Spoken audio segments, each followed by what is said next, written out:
માનનીય અધ્યક્ષ શ્રી વીબીજી રામજી વિકસિત ભારત ગેરંટી ફોર રોજગાર આજીવિકા મિશન ગ્રામીણ યોજનાથી ગ્રામ્ય વિસ્તારની સુખાકારી અને રોજગારી માટે એક મહત્વપૂર્ણ કદમ ભરવામાં આવી રહેલ છે, જેમાં કામના દિવસો 100થી વધારીને 125 કરવામાં આવેલ છે, જેના માટે રૂપિયા 1500 કરોડનું આયોજન છે. માનનીય અધ્યક્ષ શ્રી, ગુજરાતની વસ્તીમાં 36% કરતાં યુવા છે. આ યુવા શક્તિને મજબૂત કરવા તેમજ તેને આગળ વધવા સમાન અવસર મળે એ માટે સામાજિક ન્યાય, આદિજાતિ તથા શિક્ષણ વિભાગ દ્વારા અંદાજે 97 લાખ વિદ્યાર્થીઓને રૂપિયા 5967 કરોડની જોગવાઈ શિષ્યવૃત્તિ માટે કરું છું. ભારત સરકારની પોસ્ટ મેટ્રિક શિષ્યવૃત્તિ યોજના હેઠળ આદિજાતિ અનુસૂચિત જાતિના વિદ્યાર્થીઓ ઉચ્ચ શિક્ષણમાં કારકિર્દી ઘડતર કરી શકે તે માટે શિષ્યવૃત્તિ આપવામાં આવે છે. કન્યાઓને આવક મર્યાદા ધ્યાને લેવા સિવાય વાર્ષિક 2,50,000 આવક મર્યાદા ધરાવતા કુમારોને આ લાભ આપવામાં આવે છે. આ વર્ષે આ વિશેષ શિષ્યવૃત્તિનો લાભ વધુ કુમાર વિદ્યાર્થીઓને પહોંચાડવા તેમની વાર્ષિક આવક મર્યાદા 2,50,000થી વધારીને 6 લાખ કરવામાં આવે છે.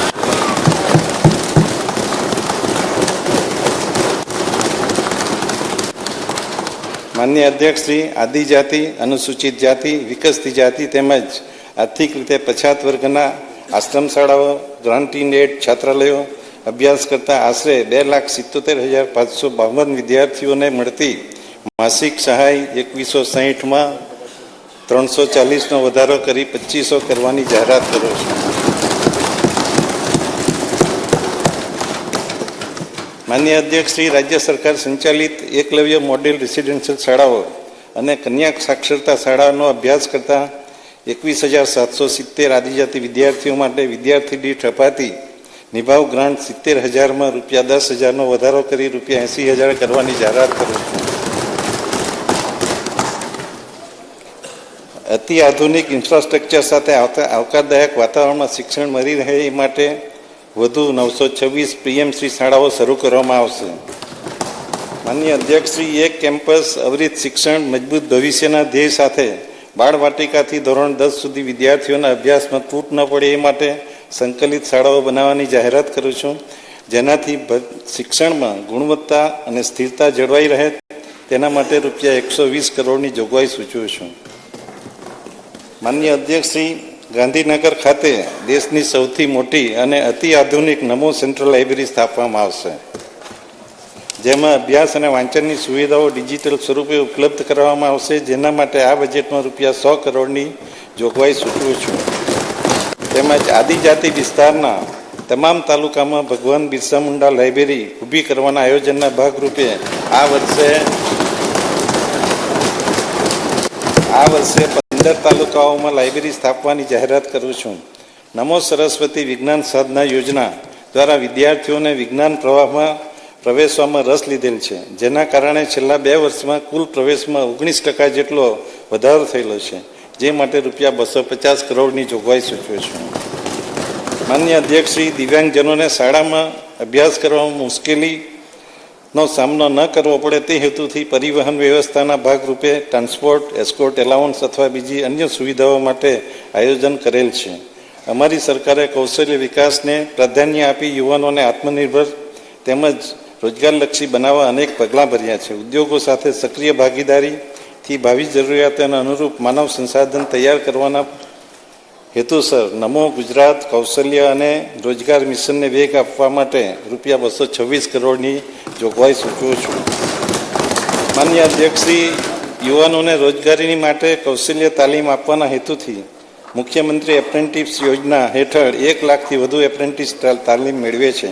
આ યોજના સેવા ક્ષેત્ર દ્વારા પૂરા પાડવામાં આવતા એપ્રેન્ટિસ કાર્યક્રમોને પણ આગળ વધારવામાં મદદરૂપ બનશે. આ તાલીમાર્થીઓને માસિક રૂપિયા 3,000 સુધીની સહાય માટે રૂપિયા 80 કરોડની જોગવાઈ સૂચવું છું.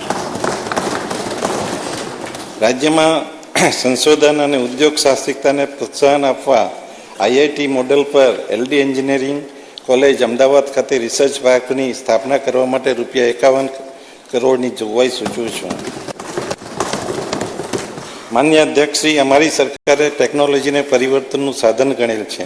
સ્ટાર્ટઅપ માટે આઈ હબ અમદાવાદ ખાતે ઊભી થયેલ ઇકોસિસ્ટમને વિસ્તારતા સુરત, વડોદરા, મહેસાણા અને રાજકોટ ખાતે આઈ હબ રિજિયોનલ સેન્ટર સ્થાપવામાં આવશે, જેના માટે ₹80 કરોડની જોગવાઈ સૂચવું છું.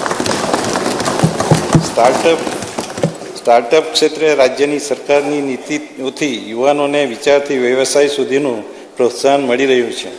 યુવાનોની નવીન વિચારશક્તિ, ટેકનોલોજી પ્રત્યેની અભિરુચિ અને સાહસના કારણે અત્યાર સુધી આશરે 16,000 જેટલા સ્ટાર્ટઅપ નોંધાયેલા છે, જેના પરિણામે રાજ્યને ભારત સરકાર દ્વારા બેસ્ટ પરફોર્મન્સ સ્ટેટનો એવોર્ડ મળેલ છે, જે બદલ રાજ્યના યુવાનોને અભિનંદન આપું છું. માનનીય અધ્યક્ષશ્રી, દેશના ઔદ્યોગિક ઉત્પાદનમાં 19% યોગદાન સાથે ગુજરાત રોજગારી સર્જન માટે ખૂબ જ મહત્વનું MSME ઇકોસિસ્ટમ ધરાવે છે. 29 લાખથી વધુ MSME રજિસ્ટ્રેશન ધરાવતા અગ્રેસર રાજ્યોની સૂચિમાં ગુજરાત સ્થાન ધરાવે છે. આ એકમોને પ્રોત્સાહન આપવા માટે આત્મનિર્ભર Gujarat scheme for assistance to MSME માટે ₹1,775 કરોડની જોગવાઈ સૂચવી છે. માનનીય અધ્યક્ષશ્રી, ઇઝ ઓફ ડુઈંગ બિઝનેસ આગળ વધારતા આગામી સમયમાં 25 GIDCને આધુનિક ટેકનોલોજીથી સ્માર્ટ બનાવવામાં આવશે, જેમાં ₹1250 કરોડના રોકાણથી પાણી, વીજળી, ગેસ અને ડિજિટલ નેટવર્કનું સુદૃઢીકરણ કરવામાં આવશે. આ માટે ₹50 કરોડના રોકાણથી વધુ બીજી 120 મિની GIDCનું નવીનીકરણ કરવાનું આયોજન છે. માનનીય અધ્યક્ષશ્રી, રાજ્યના આદિવાસી વિસ્તારોમાં ઔદ્યોગિક પ્રોત્સાહન આપવા તેમજ રોજગારીની તકો મળી રહે તે માટે દાહોદ જિલ્લાના ઝાલોદ અને ગરબાડા તાલુકામાં 2 તથા અરવલ્લી જિલ્લા સહિતના અન્ય તાલુકાઓમાં 3 એમ 5 નવી ઔદ્યોગિક વસાહતો સ્થાપવાની જાહેરાત કરું છું. રાજ્યના ટેક્સટાઇલ ઉદ્યોગને વૈશ્વિક સ્તરે સ્પર્ધાત્મક બનાવવા માટે ગુજરાત ટેક્સટાઇલ પોલિસી અંતર્ગત ₹67,000 કરોડથી વધુનું રોકાણ થયેલ છે, જેના લીધે 2 લાખથી વધારે પ્રત્યક્ષ રોજગારી સર્જન થયેલ છે. આવનાર સમયમાં આ ક્ષેત્રમાં વધારે મૂડીરોકાણ અપેક્ષિત છે અને તેથી મોટા પાયે પ્રત્યક્ષ રોજગારીનું સર્જન થશે. આ માટે ₹2,755 કરોડની જોગવાઈ સૂચવું છું. રાષ્ટ્રના માલ સામાન નિકાસમાં એટલે કે એક્સપોર્ટમાં 26%થી વધુ યોગદાન સાથે ગુજરાત સૌથી મોખરાનું સ્થાન ધરાવે છે. આ ક્ષેત્રને પ્રોત્સાહન, તાલીમ અને માર્કેટ સપોર્ટથી વધુ વેગ આપવા માટે ગુજરાત એક્સપોર્ટ પ્રમોશન કાઉન્સિલની સ્થાપના કરવાની જાહેરાત કરું છું. રાજ્યએ ઇઝ ઓફ ડુઈંગ બિઝનેસ અને ઇઝ ઓફ લિવિંગને વધુ સશક્ત બનાવવા ગુજરાત જન વિશ્વાસ જોગવાઈઓમાં સુધારા અધિનિયમ 2025 અમલમાં મૂક્યો છે, જેમાં 11 અધિનિયમો અને 516 જોગવાઈઓમાં હકારાત્મક કાયદાકીય સુધારાઓ કરવામાં આવ્યા છે. આ સરળીકરણના લીધે ઉત્પાદક, વેપારી, ઔદ્યોગિક કામદારોનો શાસન પ્રત્યેનો વિશ્વાસ વધુ મજબૂત બન્યો છે. માનનીય અધ્યક્ષશ્રી, રાજ્ય સરકારના આત્મનિર્ભર ભારતના સંકલ્પ સાથે વોકલ ફોર લોકલની પહેલ હેઠળ તમામ જિલ્લાઓના ગ્રામ્ય તેમજ શહેરી વિસ્તારોના સંતુલિત પ્રાદેશિક વિકાસને પ્રોત્સાહન આપી રહી છે. ભારત સરકાર દ્વારા રાજ્યના હાથસાળ, હસ્તકલા અને ગ્રામોદ્યોગના 90 જેટલા ઉત્પાદનોને એક જિલ્લો એક પ્રોડક્ટ અંતર્ગત પસંદ કરવામાં આવેલ છે. આ ચીજ વસ્તુઓ તૈયાર કરનાર કારીગરો તેમના વેચાણ માટે સ્વદેશી હાટ અને ઈ-કોમર્સ પ્લેટફોર્મ પૂરું પાડવામાં આવશે.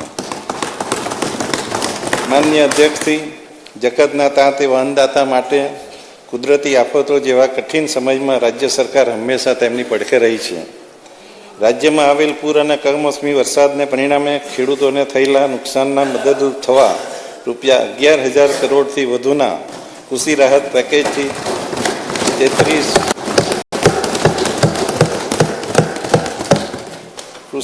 પેકેજથી 33 લાખથી વધુ અસરગ્રસ્ત ખેડૂતોને તાત્કાલિક સહાય પહોંચવામાં આવેલ છે. તાત્કાલિક એટલા માટે છે કે આ વખતે રેકોર્ડ ટાઈમમાં આ સહાય પૂરી પાડવામાં આવી છે.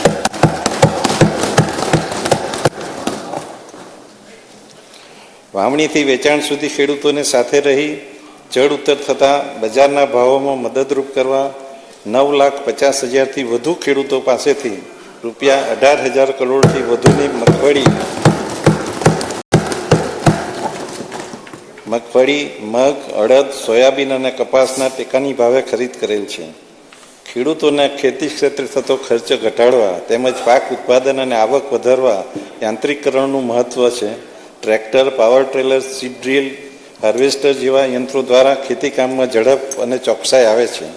નાના સીમાંત ખેડૂતોના માટે કૃષિ યાંત્રિકીકરણ વિવિધ ઓજારોની ખરીદીમાં સહાય આપવા રૂપિયા 1565 કરોડની જોગવાઈ સૂચવે છે.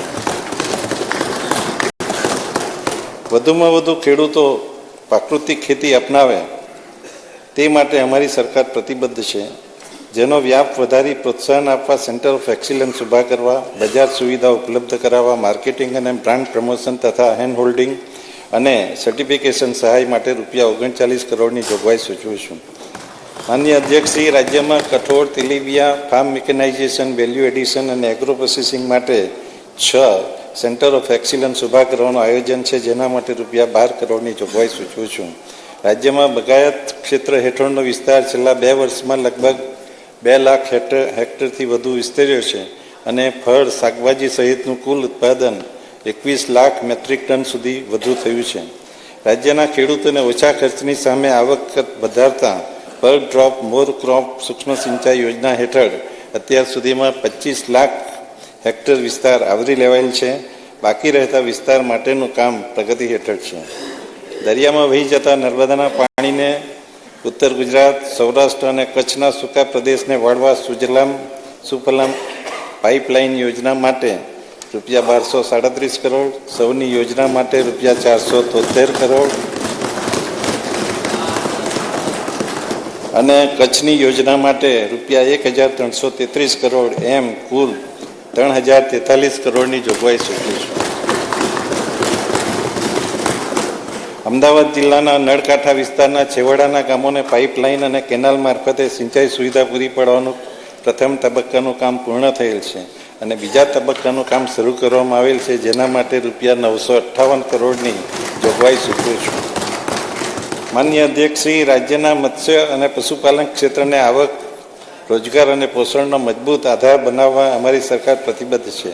રાજ્યની હાલની મત્સ્ય પેદાશનું ઉત્પાદન અને નિકાસ વધારવામાં લક્ષ્ય માટે માળખાકીય સુવિધા, સાધન સહાય અને સ્ટોરેજ માટે રૂપિયા 1340 કરોડની જોગવાઈ સૂચવે છે. પશુઓના સંવર્ધન, સંરક્ષણ, રોગ નિદાન અને લગતી માળખાકીય સુવિધાઓ સહાય આપી દેશના દૂધ ઉત્પાદનમાં ગુજરાતનો ફાળો 10%થી વધુ લઈ જવાનું આયોજન છે. રાજ્ય સરકાર દ્વારા અમલમાં મુકાયેલ ગૌ માતા પોષણ યોજના ગાયોના સંરક્ષણ, સંવર્ધન અને ગૌ કલ્યાણ માટે રાજ્યની પ્રતિબદ્ધતાનું સ્પષ્ટ પ્રતિબિંબ છે, જેના માટે રૂપિયા 500 કરોડની જોગવાઈ સૂચવું છે.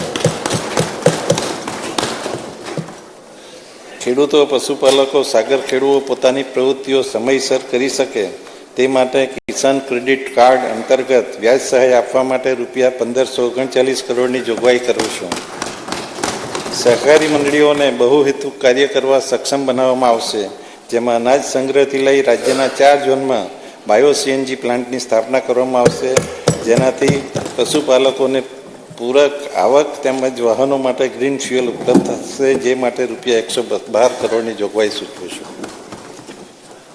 માનનીય અધ્યક્ષશ્રી, જ્ઞાન આ 4 આધાર સ્તંભો પૈકી એક સ્તંભ એવી નારી શક્તિની ભૂમિકા વિકસિત ગુજરાતના નિર્માણમાં ઘણી અગત્યની છે. મહિલા સશક્તિકરણને આર્થિક સ્વાવલંબન સાથે જોડવાના દૃઢ સંકલ્પ સાથે રાજ્ય સરકાર દ્વારા લખપતિ દીદી અભિયાનને વિશેષ પ્રાધાન્ય આપવામાં આવ્યું છે. ગ્રામ્ય અને શહેરી બંને વિસ્તારોમાં મહિલાઓ દ્વારા સંચાલિત સ્વરોજગાર પ્રવૃત્તિઓ વિસ્તૃત કરવા, નવા વ્યવસાય શરૂ કરવા અને હાલના વ્યવસાયને સ્કેલઅપ કરવા માટે રૂપિયા 47 કરોડની જોગવાઈ સૂચવે છે. સખી મંડળ, સ્વસહાય જૂથો આજે મહિલા સશક્તિકરણનો સૌથી મજબૂત આધાર બન્યો છે. સ્વસહાય જૂથના વ્યવસાયને વિસ્તારવા અને સ્કેલઅપ કરવા બેંક લોન પર વ્યાજ સહાય અને પ્રોત્સાહક સહાય માટે રૂપિયા 45 કરોડની જોગવાઈ કરું છું. 3 થી 6 વર્ષના બાળકોને આંગણવાડીમાં ગરમ નાસ્તો, ભોજન તેમજ બાળકો અને કિશોરીઓ અને સગર્ભા ધાત્રી માતાઓને ટેક હોમ રાશન પૂરું પાડવા પૂરક પોષણ યોજના અંતર્ગત રૂપિયા 972 કરોડની જોગવાઈ સૂચવું છું. નમો લક્ષ્મી યોજનાના અસરકારક અમલીકરણથી ધોરણ 9 થી 12માં અભ્યાસ કરતી વિદ્યાર્થીઓના શાળામાં પ્રવેશમાં છેલ્લા 2 વર્ષમાં નોંધપાત્ર વધારો થયો છે, જેના માટે ₹1250 કરોડની જોગવાઈ સૂચવું છું. માનનીય અધ્યક્ષશ્રી, મહિલા પ્રતિનિધિત્વને પ્રોત્સાહિત કરવા રાજ્યમાં આઈટીઆઈમાં અભ્યાસ કરતી તમામ દીકરીઓ માટે નમો કૌશલ્ય લક્ષ્મી યોજના જાહેર કરું છું, જેના માટે ₹40 કરોડની જોગવાઈ છે.